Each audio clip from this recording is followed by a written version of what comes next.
balik lagi sama aku Dian di Bale Movie. Di video kali ini kita akan melanjutkan alur cerita series Yu Yu Hakusho. Sebelum kita ke alur ceritanya, Mimin mau ingetin dulu ya guys, kalau konten ini berisi full spoiler. Jangan lupa untuk like, komen, subscribe, dan nyalakan loncengnya ya. Tanpa berlama-lama lagi, yuk langsung aja kita ke alur ceritanya. Tugas selanjutnya yang menanti Yusuke adalah mengalahkan yokai pencuri yang terakhir, yaitu Hiei. Penyerangan Hiei terhadap anak buah Tarukane mengarahkan Yusuke ke kediaman Tarukane. Di sana, Yusuke pun menemukan Hiei yang sedang menyerang orang-orang di rumah tersebut. Belum diketahui alasan Hiei datang ke rumah Tarukane, namun yang pasti Hiei tidak memiliki waktu meladeni Yusuke, sehingga ia pun segera pergi dari tempat tersebut. Tarukane ternyata membawa gadis yang ia sekap ke pulau pribadi milik Sakyo. Rupanya Sakyo sengaja membangun pulau itu khusus untuk orang-orang kaya yang ingin bersenang-senang. Apa yang mereka lakukan di sana? Jadi Sakyo mengumpulkan para yokai untuk diadu dan orang-orang kaya akan menonton sambil memasang taruhan. Salah satu yokai unggulan yang dimiliki oleh Sakyo adalah Toguro Brother.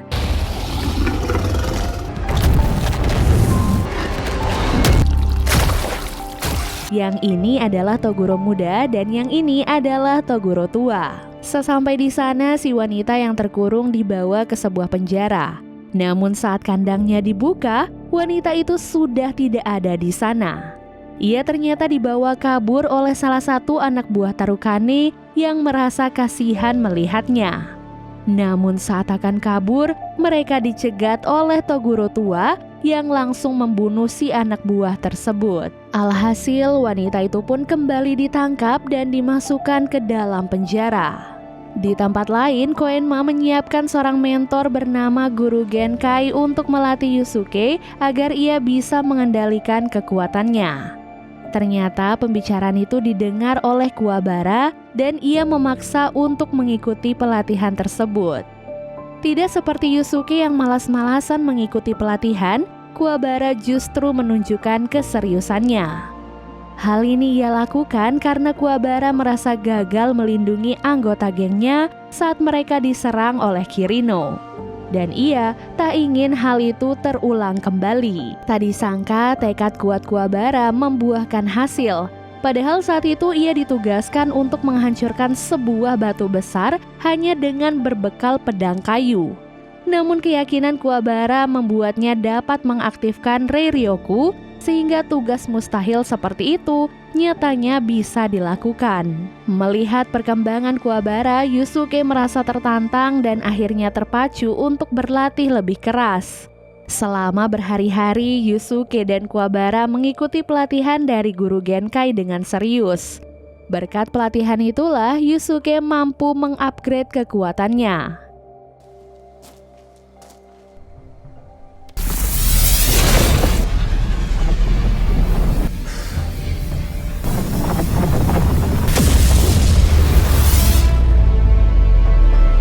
Singkat cerita, setelah berlatih selama beberapa hari, Guru Genkai akhirnya memberikan kekuatan Reiko Gyoku miliknya kepada Yusuke. Ia melihat perkembangan Yusuke selama ini dan ia yakin Yusuke adalah orang yang tepat untuk mendapatkan kekuatan itu. Guru Genkai menitipkan harapan besar di pundak Yusuke, berharap Yusuke bisa menggunakan kekuatan Reiko Gyoku untuk menyelamatkan umat manusia. Malam harinya, Guru Genkai didatangi oleh Toguro muda. Tak disangka dahulu keduanya berlatih ilmu bela diri bersama-sama, namun Toguro muda membuat kesepakatan dengan iblis yang membuatnya kuat dan awet muda. Setelah mengetahui kekuatan Reiko Gyoku telah diwariskan, Toguro muda merasa Guru Genkai sudah tidak berguna, sehingga ia pun tak segan langsung membunuhnya. Di dalam lubang, Sakyo menciptakan sebuah alat yang bisa menghancurkan pembatas antara dunia manusia dan dunia iblis. Ilmuwan yang mengerjakan alat itu berkata bahwa mereka membutuhkan lebih banyak tambahan uang jika ingin mempercepat proses pengerjaan. Oleh sebab itulah, Sakyo memutar otak untuk mendapatkan uang banyak dalam waktu singkat. Ia pun mengundang orang-orang kaya untuk memulai taruhan, di mana kali ini para yokai milik Sakyo akan berhadapan dengan tamu spesial. Di waktu yang sama, Yusuke makan di kedai ramen keluarga Keiko. Selesai makan, Yusuke bersiap pulang, namun Keiko tiba-tiba diculik oleh Hiei. Dengan perasaan marah, Yusuke pun menemui Hiei di tempat persembunyiannya. Tanpa memberikan Hiei kesempatan berbicara, Yusuke langsung menyerangnya. Beruntung, sebelum hal yang buruk terjadi, Kurama datang dan menjelaskan apa yang sebenarnya terjadi. Rupanya, orang yang menculik Keiko adalah Toguro tua yang sedang menyamar. Kini Keiko telah dibawa ke pulau pribadi milik Sakyo untuk memancing kedatangan Yusuke. Dan secara mengejutkan, wanita yang disekap di pulau itu juga merupakan adik Hiei yang bernama Yukina. So, inilah alasan mengapa Hiei menyerang rumah Tarukane malam itu. Nah, karena Yukina dan Keiko sekarang disekap di pulau pribadi Sakyo, Yusuke, Hiei, dan Kurama bersiap pergi ke pulau itu untuk menyelamatkan mereka. Tentu saja, Kuwabara tidak ketinggalan karena ia pun ingin ikut menyelamatkan Keiko. Singkat cerita, Yusuke dan yang lainnya pun akhirnya sampai di pulau Kubikukuri. Sesampai di sana, Hiei memilih berpisah dari yang lainnya. Yusuke, Kuwabara, dan Kurama lalu dicegat oleh seorang yokai bernama Karasu. Kurama pun menyuruh Yusuke dan Kuwabara untuk melanjutkan perjalanan, sementara ia yang akan menghadapi Karasu. Nah, di saat yang sama, Hiei juga dicegat oleh seorang yokai bernama Bui. Dua pertarungan ini menjadi ronde taruhan pertama, di mana para orang kaya akan bertaruh siapa kira-kira yang akan menang dari kedua pertarungan tersebut. Oke, kita bahas pertarungannya satu persatu ya guys. Dimulai dari pertarungan antara Kurama melawan Karasu. Karasu berkata ia tak menyangka seorang yokai yang kejam dan dingin seperti Kurama bisa berteman dengan manusia. Rupanya wujud Kurama yang sekarang bukanlah wujud aslinya sebagai yokai. Karasu kemudian menyerang Kurama dengan tangannya, dan Kurama membalas serangan itu dengan pecut andalannya. Di awal pertarungan, kedua yokai ini sepertinya masih seimbang. Namun Karasu belum merasa puas karena Kurama tak kunjung memperlihatkan wujud yokainya. Dari tangan Karasu keluar tembakan bertubi-tubi yang berhasil memojokkan posisi Kurama. Kurama kini terjebak dalam serangan tembakan Karasu yang membuatnya tak bisa bergerak bebas.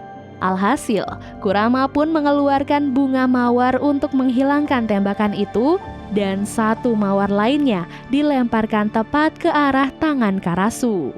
Kurama yang sudah semakin lemah akhirnya menampakkan wujud yokainya. Wujudnya seperti rubah putih yang dilengkapi tanaman ojigi dari dunia iblis. Alhasil, kini situasinya pun akhirnya berbalik. Tanaman ojigi yang ada di tubuh Kurama mulai menyerang Karasu.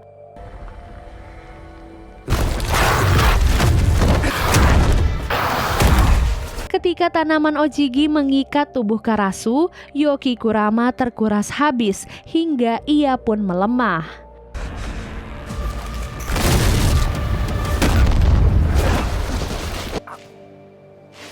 Namun tiba-tiba Kurama tertawa, karena ternyata bunga mawar yang sebelumnya tertancap di tangan Karasu adalah rumput Shimaneki.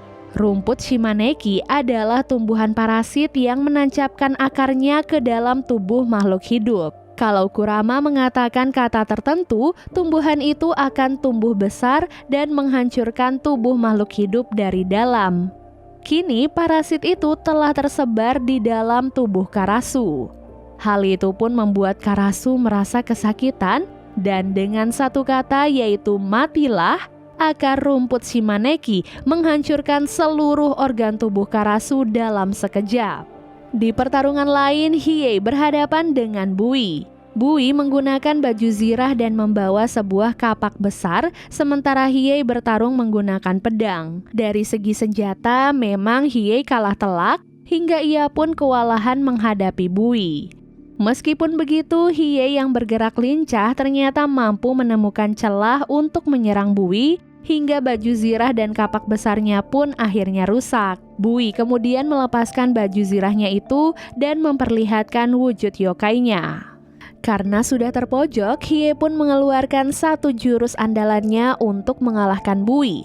Meskipun karena hal itu, tangan kanan Hiei terluka sangat parah.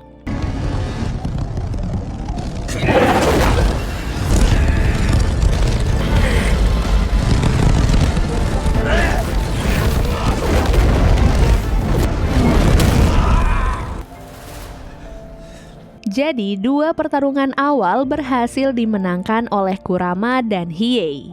Di dalam penjara, Keiko terbangun dan berkenalan dengan Yukina. Yukina melihat tangan Keiko terluka, jadi ia pun menawarkan bantuan untuk mengobatinya. Yukina mengaku bahwa ia adalah yokai, begitupun dengan orang yang telah menculik Keiko. Meskipun begitu, Keiko tidak takut pada Yukina, karena ia yakin Yukina adalah yokai yang baik. Keiko kemudian memanfaatkan teknik gulat yang pernah diajarkan oleh Yusuke untuk menipu penjaga agar bisa kabur. Setelah itu, ia pun membebaskan Yukina dan kabur dari penjara bersama-sama. Setelahnya, mereka berdua pun bertemu dengan Kuwabara yang sebelumnya berpencar dengan Yusuke. Kuwabara langsung terkesima melihat kecantikan Yukina. Ia lalu memimpin mereka untuk kabur, namun secara tidak sengaja mereka malah membebaskan seekor yokai. Mereka bertiga pun langsung kabur dan berhasil mengunci yokai itu di dalam sebuah ruangan.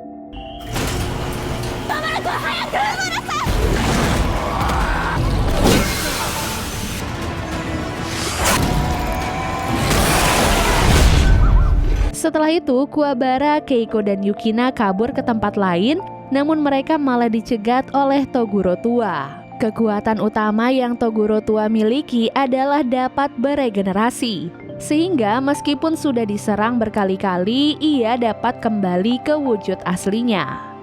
Sementara itu, Yusuke masuk ke dalam arena pertarungan utama.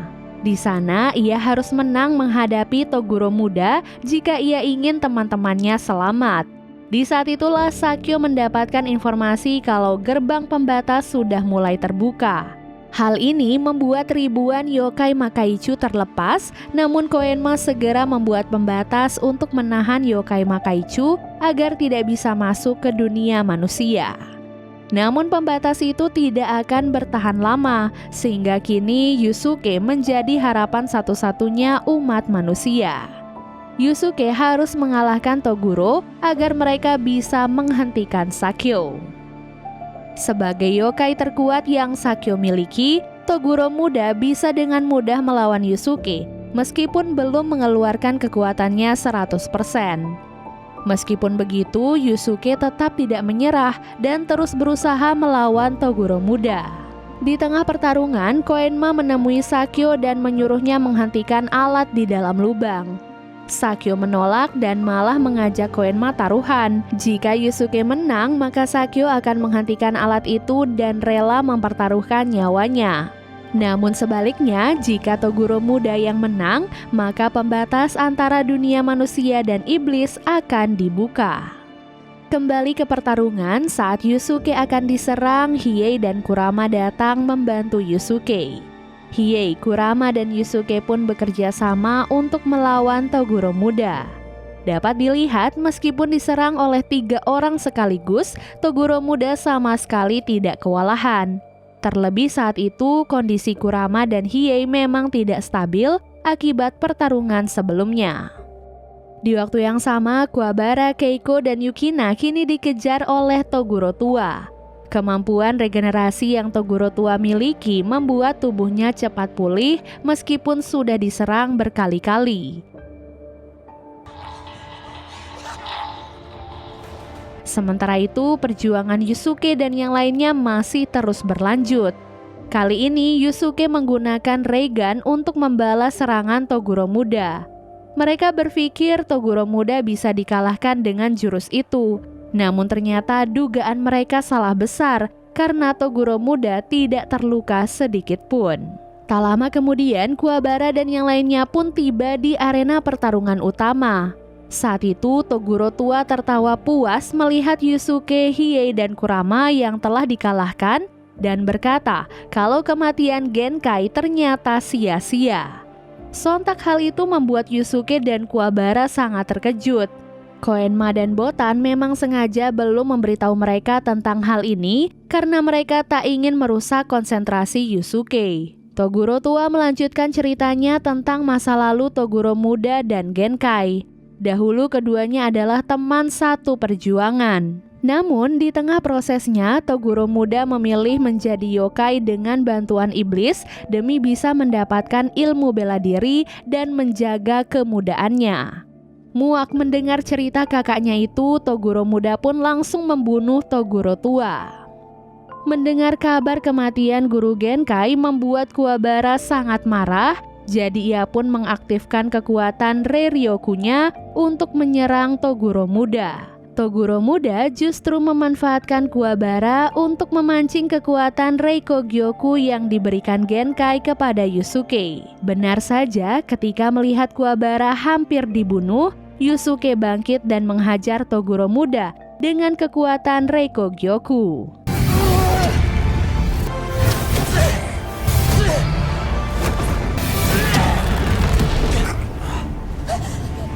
Setelah diserang, Toguro muda ternyata belum mati, namun ia berubah menjadi wujud yokai. Toguro muda pun menunjukkan kekuatan sejatinya, di mana ia bisa menyerang musuh hanya dengan satu petikan jari.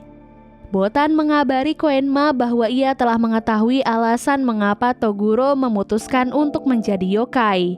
50 tahun yang lalu, murid-murid bela diri Toguro dibunuh oleh seorang yokai bernama Kairen. Yokai itu muncul untuk bertarung melawan Toguro, dan setelah menang, ia memakan semua murid Toguro.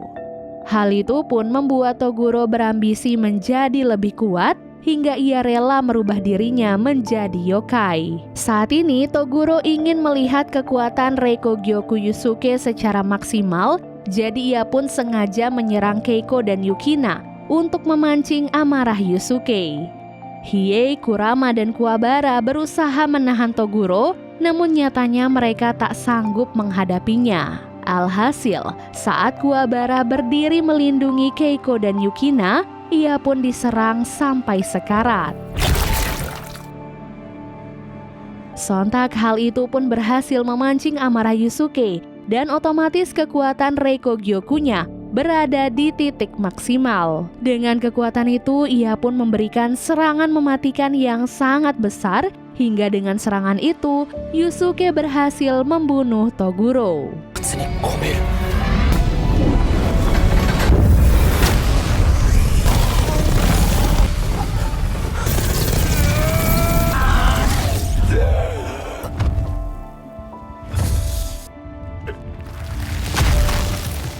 Setelah itu, Yukina pun segera berlari menghampiri Kuwabara untuk mengobati lukanya. Berkat hal itulah Kuwabara berhasil selamat dari kematian. Yukina merasa bersalah pada Kuwabara karena ia berpikir semua ini terjadi karena dirinya. Namun Kuwabara membantah dan mengatakan bahwa ia yang harus meminta maaf karena manusia telah menyekap dan menyiksa Yukina. Namun keberadaan Kuwabara, Yusuke, dan Keiko bisa membuktikan bahwa tidak semua manusia itu jahat. Karena tujuannya telah tercapai, Hiei pun menyerahkan pisaunya kepada Kurama. Oh iya, dengan kematian Yusuke, alat pembatas otomatis dimatikan, dan sesuai janjinya, Sakyo juga menembak dirinya sendiri. Setelah mati, Toguro menghukum dirinya sendiri dengan masuk ke neraka yang paling dalam. Di perjalanan, Genkai sempat menyapa Toguro karena ia merasa simpati pada sahabat lamanya itu. Toguro pun meninggalkan pesan bahwa Yusuke Urameshi akan menjadi jauh lebih kuat. Namun jika tak bisa mengendalikannya, Yusuke akan berakhir seperti Toguro. Series ini pun diakhiri dengan memperlihatkan pertemanan antara Yusuke, Keiko, Yukina, Kuwabara, Hiei, dan Kurama. Dan series pun akhirnya selesai. Jadi itu dia guys keseluruhan alur cerita series Yu Yu Hakusho episode 3 sampai 5. Semoga teman-teman mengerti dengan alur cerita kali ini dan sampai jumpa di alur cerita berikutnya. Bye guys.